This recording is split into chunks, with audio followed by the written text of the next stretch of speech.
एक सवाल आता है, वैध विवाह की शर्तें बताइए। तो वैध विवाह की शर्तें, इस पर वैसे तो आधी चर्चा हो चुकी है। वैध विवाह की शर्तें हैं धारा 5 में, हिंदू विवाह अधिनियम की धारा 5 में बताई गई है आपको, और ये आवश्यक शर्तें हैं वैध विवाह की। तो इसमें जो है सबसे पहला जो आपको लिखना है वो पक्षकार लिखना है।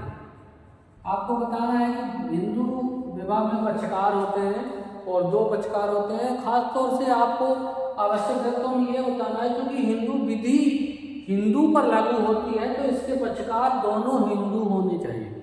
पहली शर्त तो यही है। हिंदू विवाह उन्हीं के बीच संपन्न हो सकता है जो हिंदू हो, तो दोनों पक्षकार हिंदू होने चाहिए और उन हिंदू पक्षकारों के बीच में फिर हिंदू विवाह अधिनियम की धारा 5 की ये 5 शर्तें पूरी होनी चाहिए। हम इससे पहले वीडियो में बता चुके हैं, उसमें आप जो विवाह के प्रकार थे उस प्रकार में आप इसको देख लीजिएगा। तो एक विवाह होना चाहिए, यानी कि एक समय में एक ही पति पत्नी रख सकता है। जो वर और वधू हैं इनकी आयु निश्चित हो गई है, सहमति स्वतंत्र होनी चाहिए, प्रतिष्ठित नातेदारी नहीं होनी चाहिए और सपिंडा नातेदारी नहीं होनी चाहिए। तो ये इसकी आवश्यक शर्त है। इसके अलावा जो आपको लिखना है वो जो हिंदू विवाह जो होगा, विवाह होते होते आप कोई रीति रिवाज का पालन तो करेंगे, तो जो रीति रिवाज का पालन करेंगे उसमें आपको सप्तपदी का काम करना पड़ेगा। अलग अलग जगह पर अलग अलग तरीके से धार्मिक अनुष्ठान होता है, तो कुछ लोग सप्तपदी करते हैं, कुछ और होता है।